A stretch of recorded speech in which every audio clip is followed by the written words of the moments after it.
recently put up a video for the Greater Southwest Historical Museum. They have a completely different section that is a military museum. And there was enough in there I thought it deserved to have its own video. So we returned to this same place in Ardmore, Oklahoma. Get ready to see some really cool military stuff.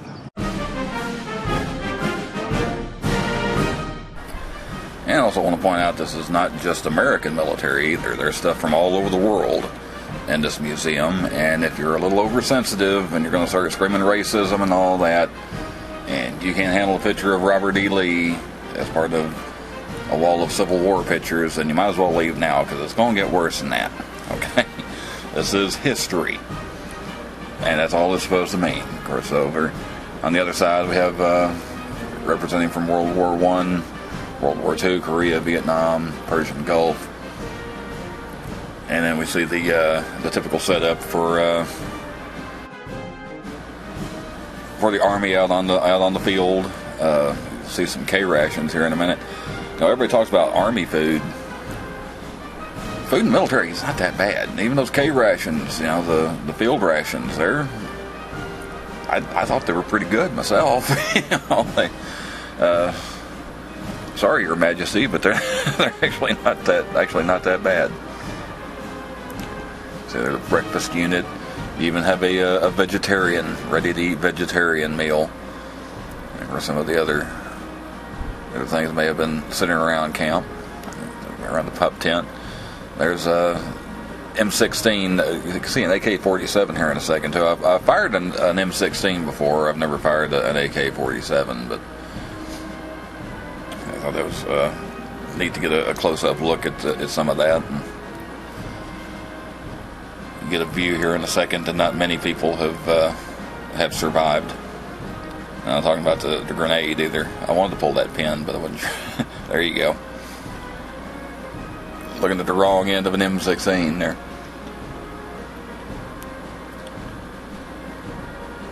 And here we see a lot of uniforms in here. That's a Staff Sergeant Army uniform. You see some of the other uniforms next to it. Kind of neat to see how the uniforms have changed over the years as well. See a couple of more here. There's another sergeant in a doughboy uniform. 77th Infantry Division. 1st Division sent to France during World War I. Classic doughboy uniform.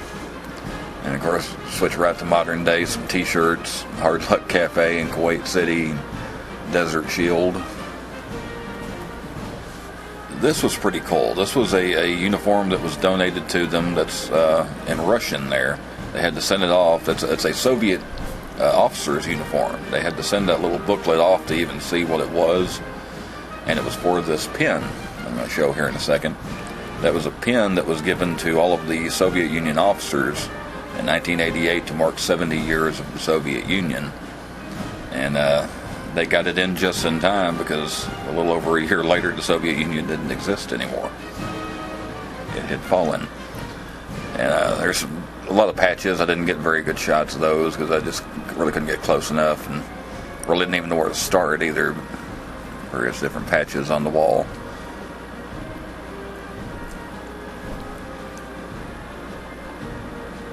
And of course that's the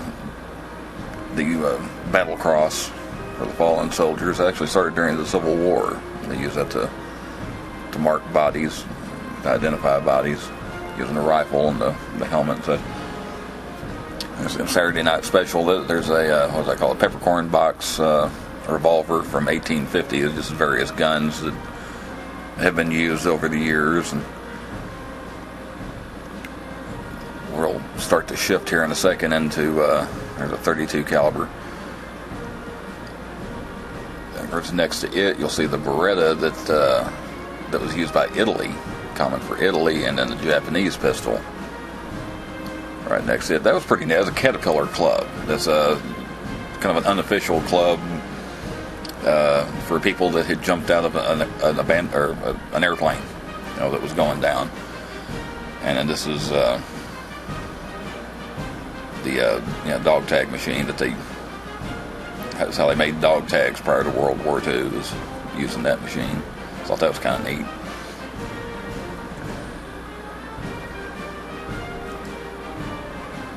And of course we move over, there's several different rifles they had encased in glass. And kind of hard to get a good shot of that stuff because of the reflection on the glass. Oh shoot. There we go. Sorry, I had to. Okay, there's a mine detector. Look how long this thing is. Of course, I guess you'd want a pretty good reach on this if you were looking for landmines. How hard would that have been to tote around? I guess assuming kind of the grandfather of the modern day metal detector that people use on the beach and stuff. There's a field radio underneath it. I wasn't sure how much of a voiceover I was going to do, so I tried to get as much identifying stuff as I could. Field desk there. Okay, now this German battle flag, taken during the capture of Hill 769 in Italy, December 1943, 6 weeks after engagement by Brigadier General Donovan, an actual Nazi battle flag. So I say, if you couldn't handle Robert E. Lee, then you might as well leave, because they had some really, really interesting stuff. I had gone to a museum in Houston one time, and they had a Nazi uniform in there. That's the first time I'd ever seen one. I'd never seen this much stuff in one place, though. You see different uniforms, the officer's uniform, police tunic there. That was just amazing. I'd never seen stuff like that before, and I really didn't expect to see it in the little museum in Ardmore, Oklahoma, either. There's an Italian uniform. The Italians, the only ones with enough, whatever you want to call it, to fight on both sides during the war.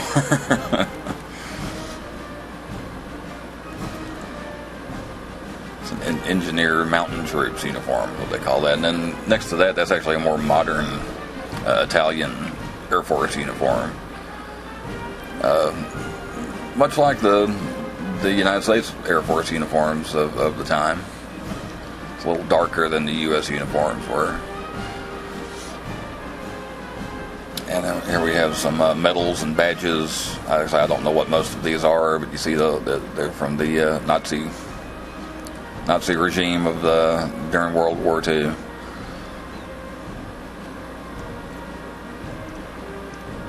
That's just it's so odd to see that stuff. A patch that would have been on the uniform, I guess, and several different pins and some medals. I just never seen that much history in one spot. You know, that's just stuff that you don't see very often.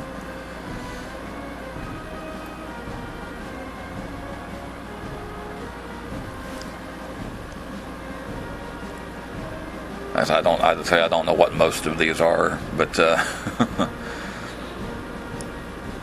there's a Nazi Party armband and some other patches, belt buckles in the back, and I guess what would have been the typical helmet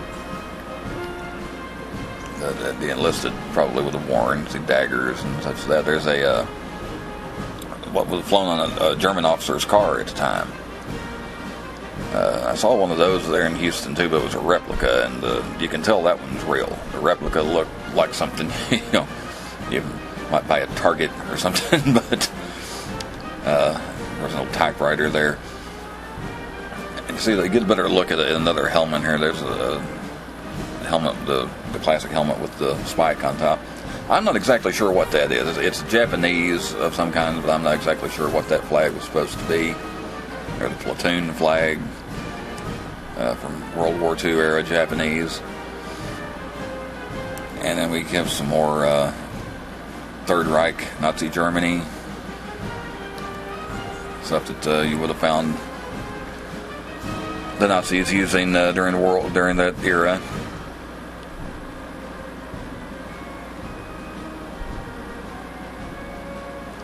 That to the right, I think that was some kind of That was some kind of grenade or something. Or you see various different pistols. There's a meal kit, that kind of lunchbox looking thing there. And I think that's a canteen. Yeah, it's a canteen.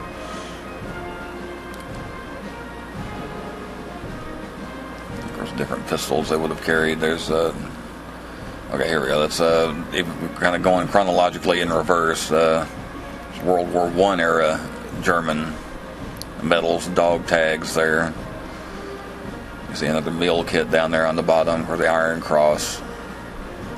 It was awarded for bravery. And there you see an enlisted man's helmet, World War I era.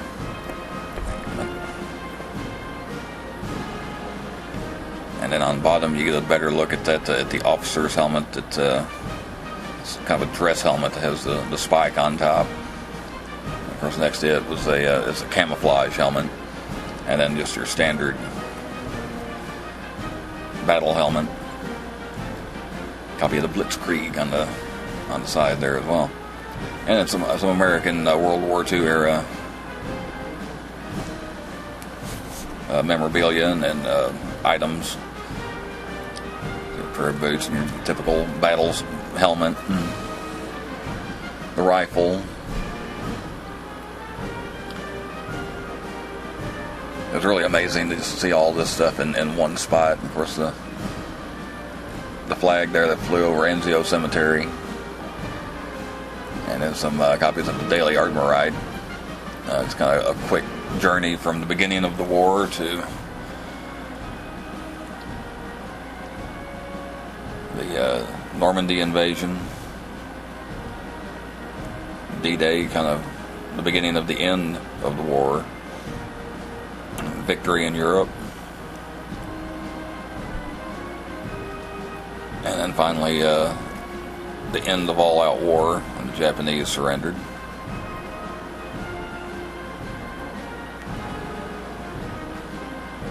Let's see, a World War I uniform from Oscar Skelton.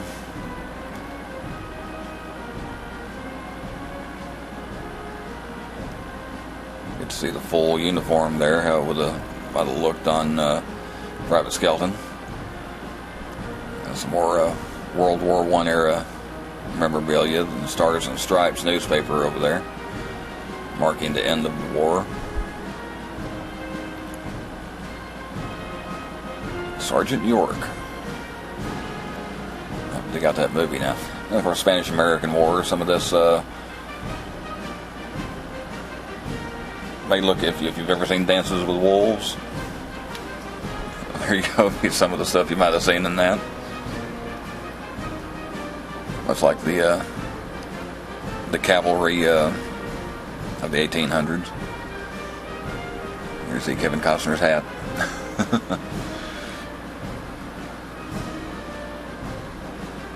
I'll show something here.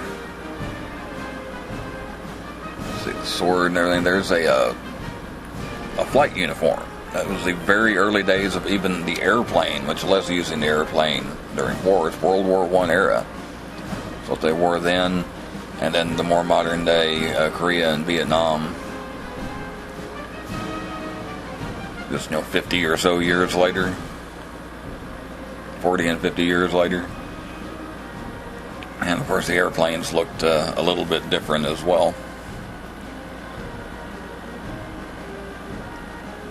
And there was just see various different uniforms. The Army, Navy, Marines dress uniform. I'm going to get a closer look at some of these here in a second. There's that Air Force uniform looks awful familiar. It's basically what they wore up through the early 90s, I guess. It's a Major's uniform. Of course, Navy dress uniforms. And right next to the wax uniform there, you're going to see something here. Oh, no, it's next to that, sorry. Look on the shoulder. Now that is prior to 1939, obviously. That was actually, was it the 45th Division, I think? And it shows it here in a second. That represented New Mexico. Yeah, the 45th Division represented New Mexico, Colorado, Arizona, and Oklahoma. It's what each side of the patch stood for that. The red background was for the Spanish influence. Obviously, with the rise of the Nazi Party, they had to change that, and they changed it to the Thunderbird, which is what they use today. But I wasn't even aware of that. I didn't even know that American uniforms actually used the swastika prior to the Nazis taking power in Germany. Cadet uniform from West Point, which it used to be all male. I can't remember now when they started letting females enter West Point. This place is at 35 Sunset Drive in Ardmore, Oklahoma. They're open Tuesday through Saturday, 10 a.m. to 5 p.m. It's free admission, but you can donate if you'd like. If you happen to be in Ardmore, I highly recommend stopping here. I was really amazed at how much stuff they had in here. Check out the links at the end of the video. You can see the original museum video, and there's also a link to for a calendar to help raise money for homeless vets. Thanks for watching. Check out the playlist to see other stuff. If you're new, please like and subscribe. And if you're a returning subscriber, thanks for watching.